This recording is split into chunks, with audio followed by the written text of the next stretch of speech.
మనం పుట్టి పెరిగిన ఊరిలోనే మనకి నచ్చిన ఆలయాలన్నీ, ఆలయ చరిత్ర గురించి, ఆలయ విశేషాల గురించి ఇలా వీడియో తీసి ఒక నలుగురితో షేర్ చేసుకోవడం ఎంతో హ్యాపీగా ఉంది. అలాంటి వాటిల్లోనే సంబంధించిన ఇంకొక ఆలయానికి, నరసింహస్వామి ఆలయానికి. అదే ఇది నరసింహకొండ అని కూడా అంటారు. ఇది జొన్నవాడ నుంచి నేనైతే ఇప్పుడు నా ప్రయాణం నరసింహస్వామి ఆలయానికి అయితే బయలుదేరాను.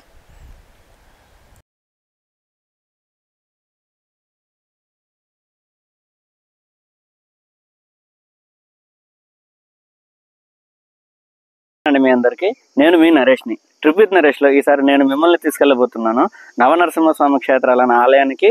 ఒక ఎత్తు అయితే ఇది వేదాద్రి నరసింహస్వామి ఆలయానికి. ఈ ఆలయం మన నెల్లూరు జిల్లాలకు సంబంధించిన ఆలయం. దీనికి దగ్గరలోనే జొన్నవాడ ఆలయం కూడా ఉంది. అదైతే నా ముందు ఎపిసోడ్లోనే మీకు చూపించాను. ఇప్పుడైతే మనం వెళ్ళేది వేదగిరి నరసింహస్వామి ఆలయానికి. ఇక్కడ ఆలయం కూడా ఈ స్వామివారు స్వయంభూ. ఈ స్వామివారి దగ్గరికి వెళ్ళేదానికి మెట్ల దారి ఇదే. పదండి మెట్ల దారి గుండా అయితే వెళ్దాం.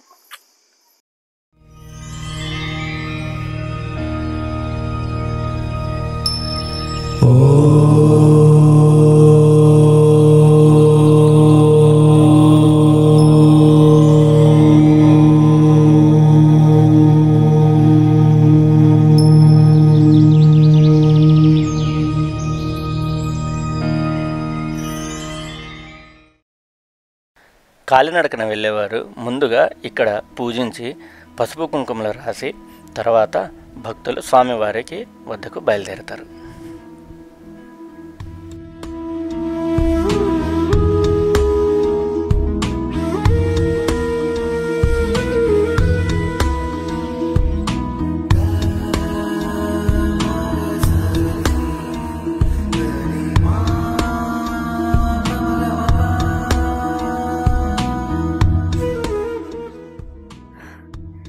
ఇక్కడ చూసారా మీరు, శ్రీహరి, సుజాత, కళ్యాణ్, ఆది, శివాజీ, శంకర్, అమీర్ ఫ్యాన్స్ అంట. పుష్ప టీమ్ చూసారా, మన ఆలయాల ప్లేస్లోకి వచ్చి పుష్ప టీంలు అవన్నీ ఏంటంటే రాసేది ఇంకా చిన్నపిల్లల్లాగా. ఇక్కడికి వస్తే మనం భక్తితో ఉండాలి, లేదా గమ్ముగా నడిచైనా వెళ్ళిపోవాలి. ఇక్కడికి వచ్చి లవ్ సింబల్ వేసుకోవడము ఇలా చేయొద్దండి దయచేసి. మనం ఆధ్యాత్మికంగా వచ్చినప్పుడు ఆధ్యాత్మికంగానే ఉందాం, అక్కడికి వెళ్ళినప్పుడు వేరే దగ్గరగా ఉందాం దయచేసి వ్యూవర్స్కి. ఇప్పుడైతే ఈ ట్రెక్కింగ్ చిన్న ట్రెక్కింగ్ అండి ఇది. కాకపోతే ఏంటంటే కొద్దిగా హైట్ ఉంటుంది, అంతవరకే. కొద్దిగా ఫిట్నెస్ మెయింటైన్ చేస్తూ ఉండి కొద్దిగా హెల్దీగా ఉంటే చాలు, మనకి అలాంటిది ఏమీ లేదు. చూడండి, అప్పుడు మనం ఇక్కడ కింద నుంచి వచ్చేసాము ఆల్రెడీ. నా ఫ్యామిలీ కూడా నాతో పాటే ఉంది. అలా మా బాబు కూడా ఆల్రెడీ నాతో పాటే ట్రెక్కింగ్ చేస్తూ ఉన్నాడు. ప్లస్ ఇదిగోండి, అప్పుడు ఆల్రెడీ మనము ఆ నరసింహస్వామి ఆలయానికి అయితే చేరుకున్నాం. చిన్న ట్రెక్కింగ్ ఇది. నెల్లూరు జిల్లా నుంచి మనకి డైరెక్ట్గా రావడానికి పబ్లిక్ అండ్ ప్రైవేట్ ట్రాన్స్పోర్ట్ రెండు కూడా అవైలబుల్ ఉన్నాయి ఇక్కడికి. సో నేనైతే ప్రైవేట్ ఆటో మాట్లాడుకున్నాము. రైల్వే స్టేషన్ నుంచి దిగాము.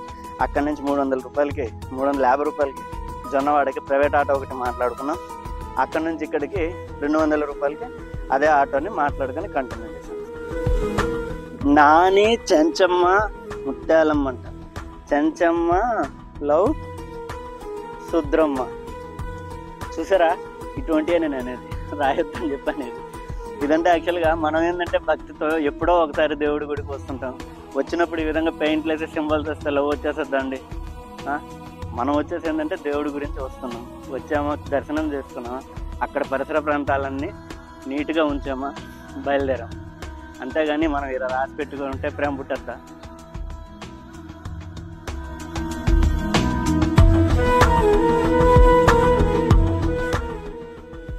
అలా కాలినడకన నడుస్తూ వెళ్ళి స్వామివారి ఆలయానికి అయితే చేరుకున్నాను.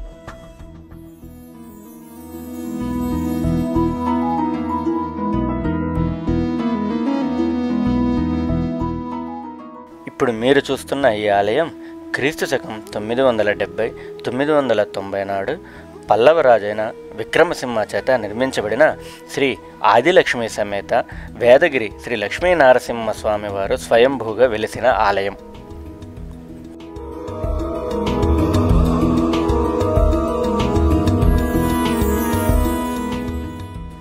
పల్లవ రాజులచే నిర్మితమైన ఎత్తైన ఆలయ గోపురం, దాని ముందు ఉన్న 3 చిన్న మండపాలు, అలాగే నూతనంగా ఏర్పరిచిన ఒక పెద్ద మండపము, చుట్టూ పచ్చటి వాతావరణం, అలాగే స్వచ్ఛమైన గాలి మనల్ని తాకుతూ ఉండి మన మనసుల్ని ఆహ్లాదకరంగా మారుస్తూ ఉంటుంది.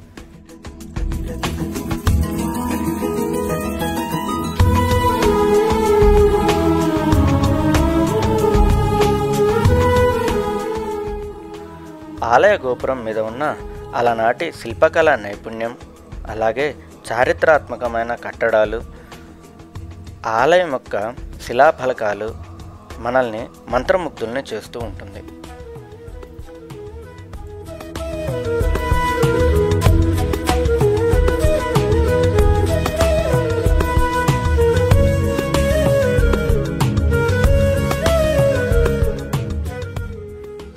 ఎంతో విశాలమైన ఆలయ ప్రాంగణం చుట్టూ ప్రకృతి సహజ సిద్ధంగా ఏర్పడిన పచ్చటి వాతావరణంతో వచ్చిపోయే భక్తులకు మనశ్శాంతిని కలిగి స్వామివారిని దర్శించడానికి ఎంతో వీలుగా ఉంటుంది.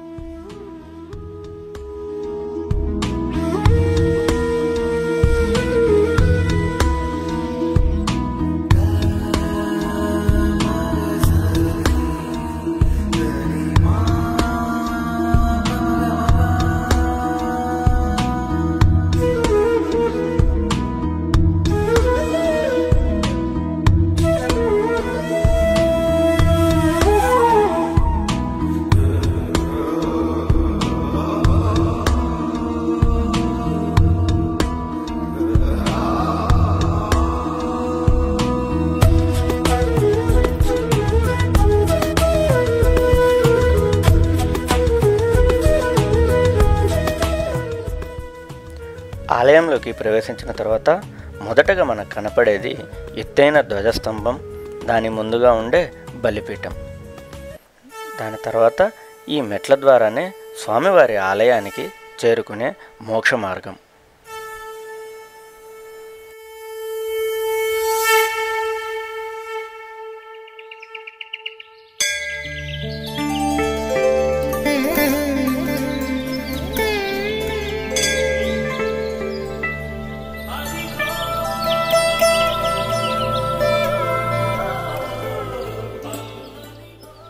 ఎంతో పవిత్రమైన ఈ మెట్ల గుండా స్వామివారిని స్మరిస్తూ ఆలయాన్ని అయితే చేరుకుంటాం. తర్వాత అక్కడ ముందుగా మనకు కనపడేది అభయ ఆంజనేయ స్వామివారు, అలాగే శ్రీ లక్ష్మీ నరసింహ స్వామివారి నిత్య కళ్యాణ మండపం.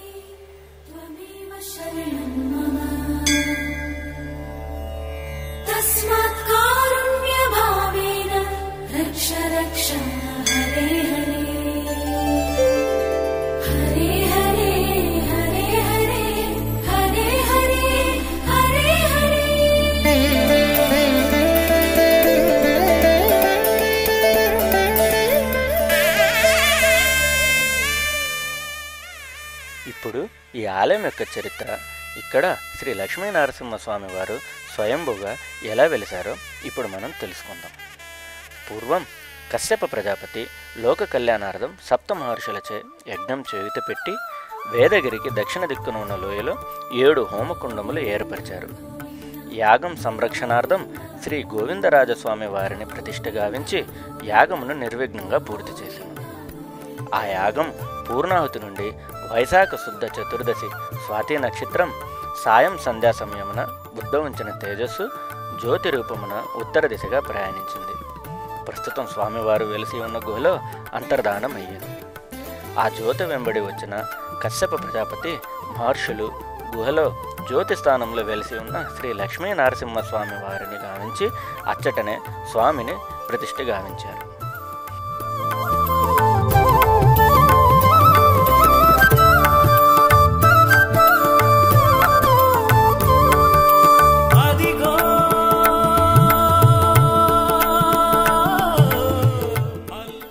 ఇప్పుడు మీరు చూస్తున్న ఈ విగ్రహాలు ఒకటి కుడివైపు, ఇంకొకటి ఎడమవైపు ఉంటాయి.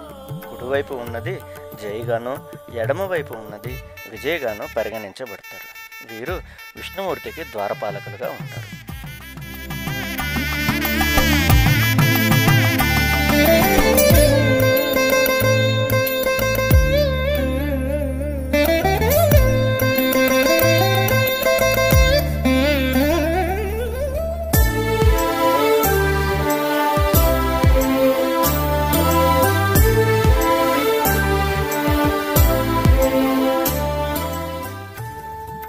స్వామివారి దర్శనం తర్వాత ఈ మెట్ల ద్వారా ఆదిలక్ష్మి అమ్మవారి ఆలయానికైతే వెళ్తాం.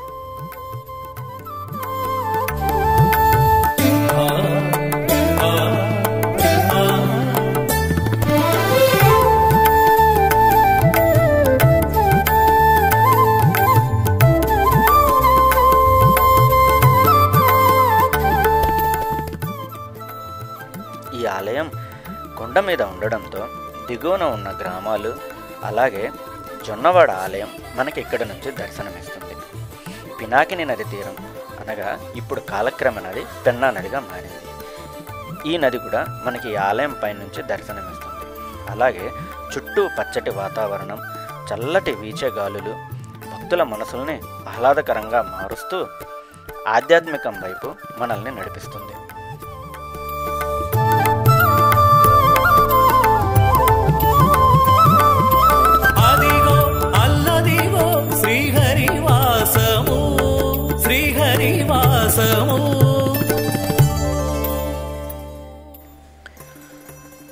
ఇప్పుడు మీరు చూస్తున్న ఆలయమే ఆదిలక్ష్మి అమ్మవారి ఆలయం. కింద చెంచులక్ష్మి అమ్మవారి సమేత నరసింహస్వామి వారు వెలిసి ఉంటారు. పైన ఆదిలక్ష్మి అమ్మవారు వెలిసి ఉంటారు.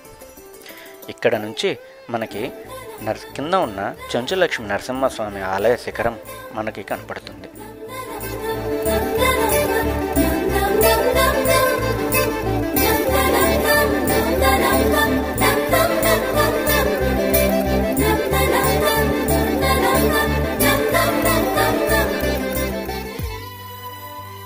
అలాగే శ్రీకృష్ణార్జునుల చేత తరమబడిన అశ్వత్థామ తలదాచుకున్న గుహలు ఇక్కడ ఉన్నాయని ప్రతీతి. అలాగే ఇక్కడ నుంచి పెంచుల కోనకు అలాగే కాశీకి వెళ్ళడానికి సొరంగ మార్గాలు ఉన్నట్టుగా ఇక్కడ ఉన్న పూజారుల ద్వారా మనకి తెలుస్తుంది.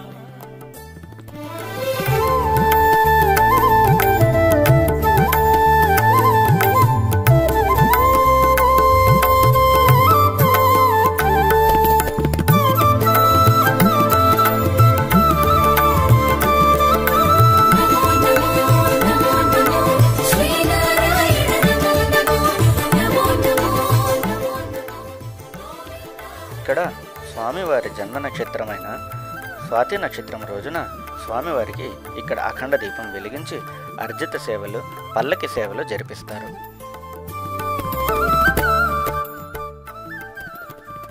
ఇప్పుడు మీరు చూస్తున్న ఈ వృక్షమే సంతాన వృక్షం అని అంటారు. ఇక్కడ భక్తులు ఎంతోమంది స్వామివారికి ముడుపులు చెల్లిస్తే సంతానం వారికి కలుగుతుందని చెప్పేసి భక్తుల యొక్క నమ్మకం.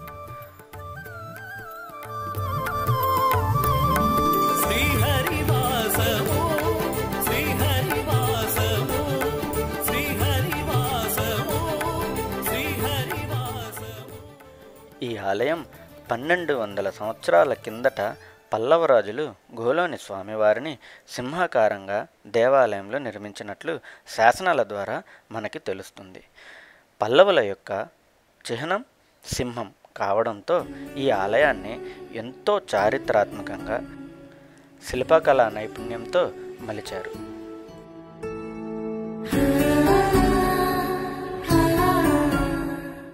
ఇక్కడ వేదగిరి నరసింహస్వామి వారు ఉద్భవించడానికి మెయిన్ గల కారణము సప్త ఋషులు సప్త కుండాలు అంటే సప్త కోనేరులుగా అక్కడ పూజించారండి. అక్కడికైతే ఇప్పుడు మనం వెళ్తున్నాము. అది ఎలా ఉంటుందంటే ఎక్కడి నుంచి అంటే మన టెంపుల్ దగ్గర నుంచి అయితే ఆలయము, మన టెంపుల్ వే అటుపక్క ఉంటాయి. దాని ఎగ్జాక్ట్ ఆపోజిట్ గా 2 వేలు అయితే కట్ అవుతాయి. ఒకటి లెఫ్ట్ ఒకటి రైట్ సైడ్కి అయితే కన్వర్ట్ అవుతుంది, కుడి ఎడమల్లాగా. ఇప్పుడైతే మనం రైట్ సైడ్కి అయితే వెళ్ళాలి. ఈ ఆలయము ఇక్కడికైతే వెళ్ళాలి, ఆ కోనేరుల దగ్గరికి మనం వెళ్ళాలి అని చెప్పేసి రండి.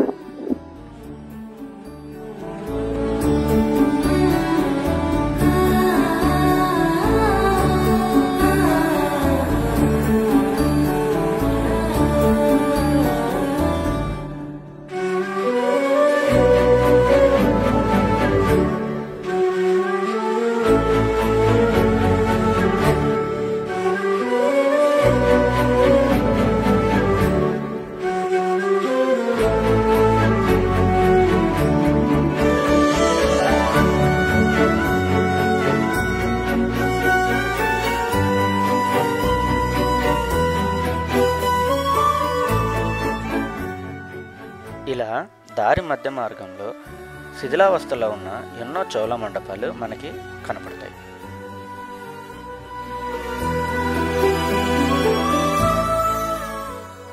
సప్త ఋషులు యాగం చేసిన 7 కోనేరులు ఉన్న స్థలానికైతే చేరుకున్నాం. అక్కడ కొత్తగా 7 కోనేరులుగా అలాగే 7 మండపాలుగా కొత్తగా నిర్మించడం అయితే జరిగింది.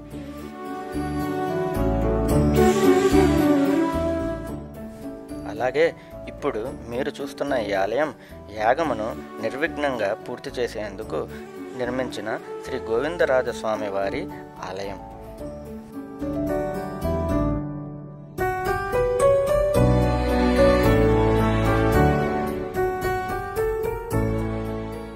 సప్త ఋషులు నిర్వహించిన యాగం పూర్తి అయిన తర్వాత స్వామివారు ఇక్కడ నుంచే జ్యోతి రూపంలో వెళ్ళి లక్ష్మీ నరసింహస్వామిగా స్వయంభూగా వెలిసి ఉన్నారు.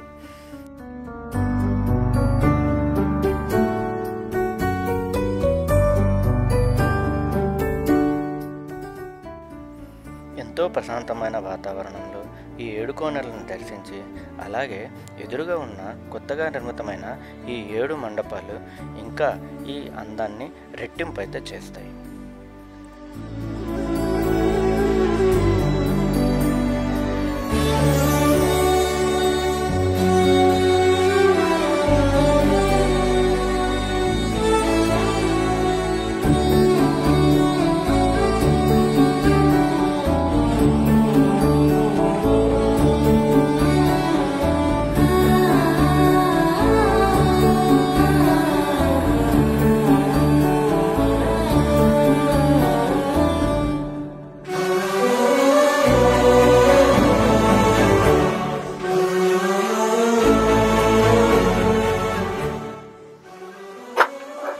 అప్పా సాపా హరి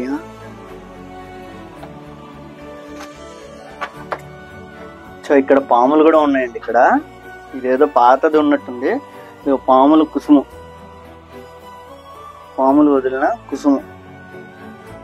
ఇంకా ఇక్కడ కానీ మీరు గమనించారంటే మన వాళ్ళందరూ ఎంత పిచ్చోళ్ళు అంటే ఏదైనా పాతది ఏమైనా కనపడితే చారిత్రాత్మకమైన ముందు దాన్ని ఏం చేస్తారంటే తవ్వేసి ఇలా చూస్తారు. ఏమని? గుప్త నిధుల గురించి. గుప్త నిధులు ఇక్కడ ఏదో దొరుకుతాయని చెప్పేసి అని అందరూ వచ్చేసి ఇలా తవ్వేస్తూ ఉంటారు అనమాట. ఇక్కడ ఇలా ఏదో దొరికితే అందరూ ఆస్తిపరులం అయిపోతామని చెప్పేసి. పదండి తొందరగా, ఇక్కడ అందులో పాములు ఏదో ఉన్నట్టున్నాయి.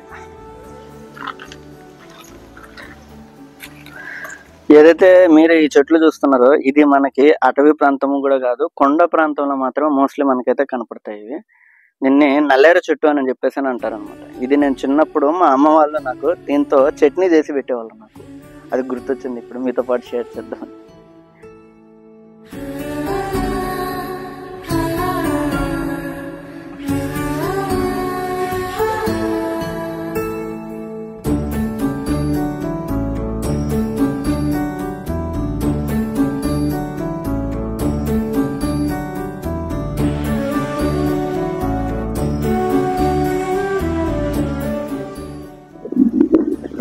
ఇప్పుడైతే మనము ఆ శ్రీవారి పాదాలు ఉన్న ప్రదేశానికి అయితే మనం వెళ్దాం. ఇది వచ్చేసి మన గిరి ప్రదక్షిణలోకి వచ్చేటప్పుడు ఎండింగ్ లో వస్తుంది.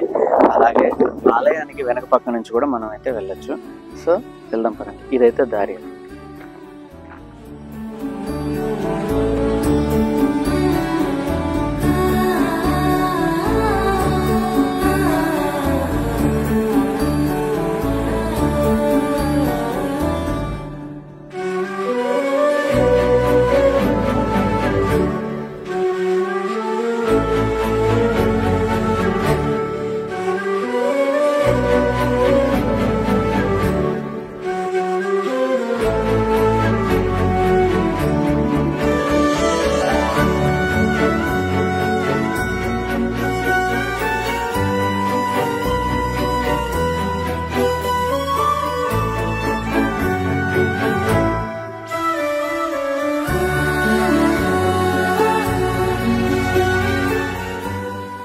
స్వామివారి పాదాల దగ్గర నుంచి ఇక్కడ నుంచి మన ఆలయాన్ని అయితే దర్శిస్తూ ఉంటే మనసుకి ఎంతో ఆహ్లాదకరంగా ఉంటుంది. అలాగే మానవ మేధస్సు అంతకంతకి ఎంత పెరుగుతూ ఉన్నా కానీ ఈ ప్రకృతి సహజసిద్ధంగా ఏర్పడిన దాని ముందు అంతా దిగదురిపే. చూడండి ఎంత అందంగా ఉంటుందో.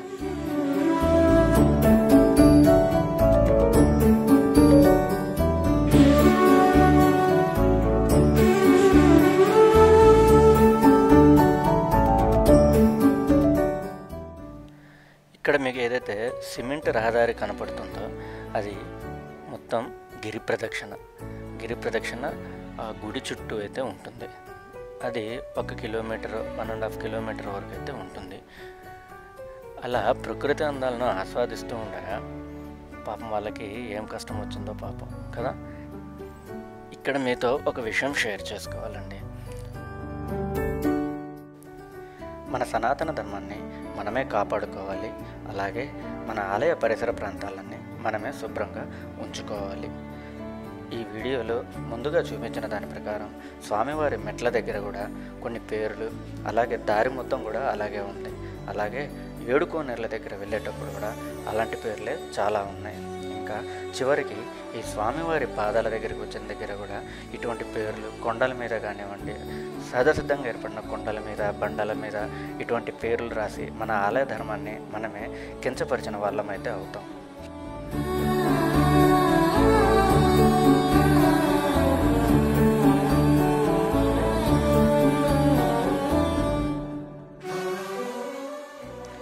ఆలయ పరిసర ప్రాంతాలన్నీ శుభ్రంగా ఉంచుకుందాం. అలాగే ఇది ఎవరిని కష్టపెట్టడం కాదు, అలాగే బాధ పెట్టడం అంతకన్నా కాదు. అర్థం చేసుకుంటారనుకుంటూ జై శ్రీకృష్ణ. ఇంక సెలవు తీసుకుంటూ నెక్స్ట్ నా ప్రయాణం అయితే నవనరసింహస్వామి క్షేత్రమైన పెండుసులకోన ఆలయానికైతే బయలుదేరాను. నెక్స్ట్ వీడియోలో కలుద్దాం.